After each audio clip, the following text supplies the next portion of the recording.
sobre agua. Gracias, presidenta. En 2022 usted encabezó un acuerdo junto a otros gobernadores donde cruza el caudal del Cutzamala. Uno de los componentes, usted como jefa de gobierno, pues comentaba que habría un apartado de tecnificación en este acuerdo que se dio, bueno, que lo calificaron de histórico porque no se habían organizado los estados de Michoacán, Estado de México y Ciudad de México, pues para este tema del Cutzamala. Saber qué tanto de ese acuerdo que encabezó en su momento se retoma ahora con este tema expuesto por Conagua. Platicaron qué tanto se avanzó y ahora platicamos esto.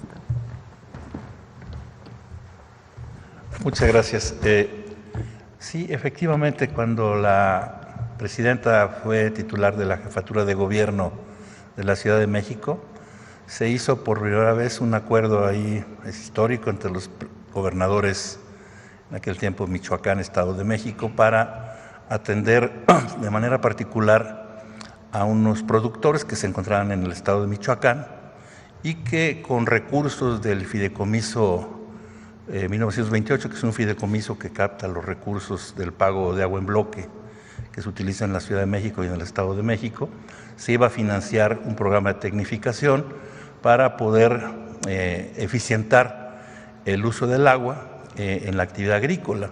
Los productores hasta ese momento lo que hacían era colocar mangueras, cientos, yo diría miles de mangueras en los canales para 24/7 estar tirando agua a sus parcelas de riego. Se hizo un proceso de tecnificación de acuerdo con ellos. Empezamos a trabajar de 15 bloques, 10, prácticamente todos los que existían en ese momento, los más importantes.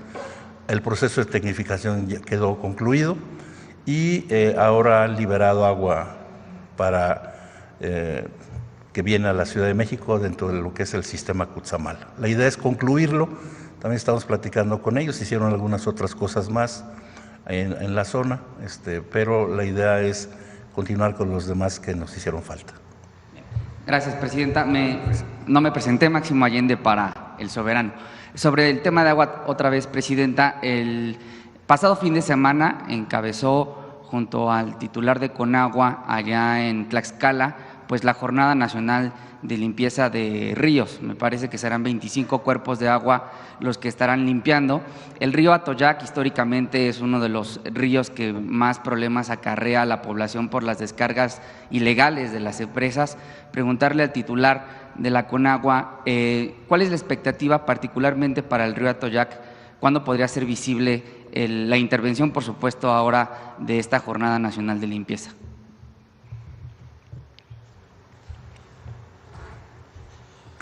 Bien, buenos días. Destacar que la jornada que se realizó el día sábado es el inicio de una serie de actividades que se van a realizar en el río Atoyac, que tienen que ver con el ordenamiento de todas las descargas que se tienen a lo largo de todo el río, que tiene que ver con la inversión en plantas de tratamiento que nos van a ayudar a recolectar a tratar todas esas descargas.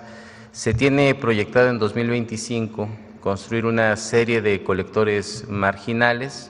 Estamos ya en pláticas con las empresas para que se puedan conectar a esos colectores marginales y viene todo un proceso de restauración que no tiene que ver únicamente con el saneamiento del agua, sino tiene que ver también con la reforestación que nos va a ayudar a retener todo el asolve que se hace en el río, es decir, la tierra para que el río no se asolve. Estamos trabajando también en la liberación de las márgenes de los ríos de posibles invasiones, retirando tiraderos clandestinos. Estamos también retirando algunos espacios que se han utilizado para depositar cascajo.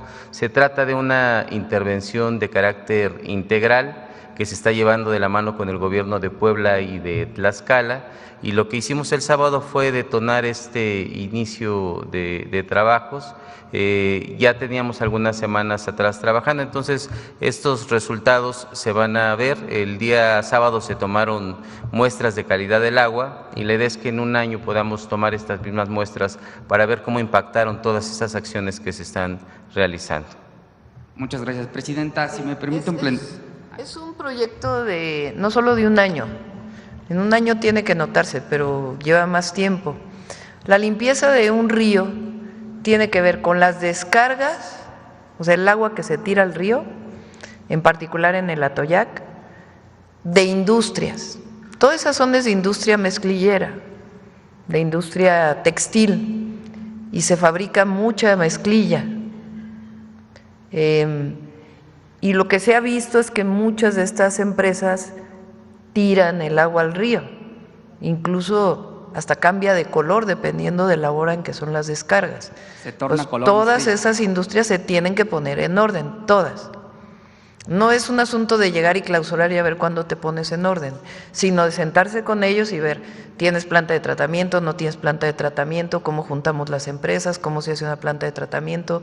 ¿Cómo tienen que cumplir con lo que establece la norma para que ya no haya esas descargas al río Atoyac, que tiene que ver con descargas químicas, con químicos que contaminan el agua? Ese es un tipo de descarga. Hay otro tipo de descarga que es la descarga de aguas negras. Municipios que no tienen planta de tratamiento y que descargan directamente al río, pues el drenaje. Eso tiene otro tratamiento, hay que trabajar con los municipios, porque muchos de ellos ya tienen plantas de tratamiento, pero las abandonaron porque no había los recursos suficientes para que operaran. Entonces, todas esas plantas vamos a invertir con los municipios, con el gobierno de los estados, para que se echen a andar, y un esquema para que ya no se vuelvan a abandonar, sino que siempre estén funcionando. Hay otros donde tiene que hacerse un drenaje marginal, que se llama, para que pueda llevar ese drenaje a la planta de tratamiento. Esa es, digamos, la segunda parte. La tercera tiene que ver con lo que decía también Efraín, que es, pues se ha tirado cascajos, se ha ensuciado, hay tiraderos de basura, que eso ya tiene que ver con la cooperación de la gente para que no esté tirando residuos sólidos, residuos municipales, residuos basura al río. Entonces, todo eso se va a hacer en el río Atoyac, en el Lerma Santiago y en Tula. Y también los afluentes, porque no solamente es la cuenca del río principal, sino, ¿cómo se llama el río de Tlaxcala que pide mucho la gente que se limpie? El Zaguapa, que también es un afluente al río Atoyac. Entonces, todo eso vamos a hacer. Una parte, pues obviamente es en poco tiempo, porque continúa la limpieza, el desasolve, el volver a hacer los bordos, y otra parte pues tiene que ver con que realmente todos estén en orden. Sí, ese río, como bien lo mencionas, presidenta, se tiñe de color mezclilla cuando se inicia el ciclo de descargas por parte de las empresas. Presidenta, si me permite otro planteamiento a propósito del spot que nos acaba de compartir. Pues bueno, desde la llegada de la Cuarta Transformación, México ha vivido momentos inéditos en materia de democracia participativa, consulta popular, revocación de mandato. También en ese ínter hubo una reforma laboral que permitió la democratización de los sindicatos. Recordar que fue en enero, el 24 de enero de 2022, cuando el presidente López Obrador incluso abrió el espacio de la conferencia matutina para que los diversos candidatos a dirigir el sindicato, primero de Pemex y luego de electricistas, pues hicieran uso de la voz para poder plantear sus trayectorias y sus propuestas. Y en lo inédito digamos, en ese marco, pues abría el espacio por lo inédito de la elección, por la relevancia del sindicato, y ahora también en el marco de la reforma al Poder Judicial, en el marco de la elección judicial, inédito también es que la Iglesia quiera abrir su espacio, el semanario Desde la Fe, para que personas candidatas pues hagan uso de y difundan sus ideas, difundan sus trayectorias. Desde El Soberano creemos que se trata de un esfuerzo por parte, pues sí, del conservadurismo mexicano para posicionar a los candidatos allegados a la derecha de cara a la elección judicial. Al respecto, presidenta, preguntarle cuál es su opinión sobre esta apertura por parte de la Iglesia, el tema del semanario de la fe. Ya contestó la presidenta del INE, no puede. Una cosa es que ellos promuevan que va a haber elección el 1 de junio, que sería muy bueno. Todas las organizaciones debemos promover la participación política, pero ya la parte de la propaganda de un candidato, de otro, tiene que ser regida por los criterios del Instituto Nacional Electoral.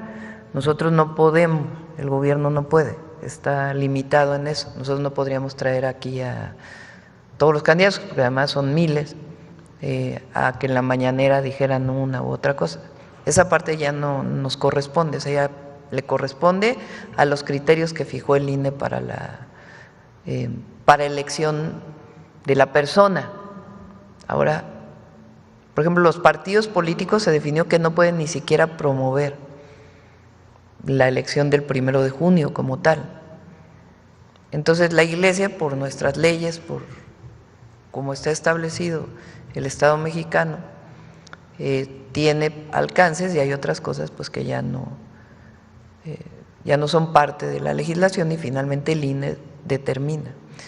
Entonces, y tenemos buena relación con la Iglesia Católica, pues estamos haciendo el programa hacia el desarme, hacia la paz, hay cosas en las que no estamos de acuerdo, otras en las que sí, pero ellos pues tienen un marco jurídico igual que nosotros en el que nos debemos mover. Gracias, presidenta.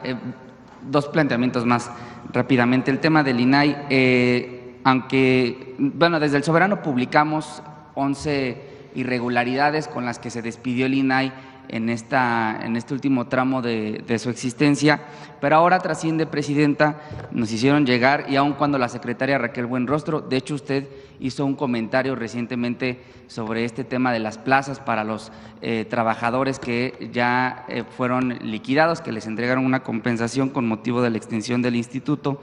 Circula, presidenta, una liga de Google Forms para que pues los exfuncionarios puedan subir datos personales, puedan subir pues su CV, puedan subir, insisto, información delicada con la falsa promesa de futuras ofertas laborales dentro de la Secretaría de Buen Gobierno. Al respecto, presidenta, insistir que esta… ¿Cómo? ¿Quién subió eso? Es una liga que circula, nos las hicieron llegar a la redacción de El Soberano. Esta liga ofrece…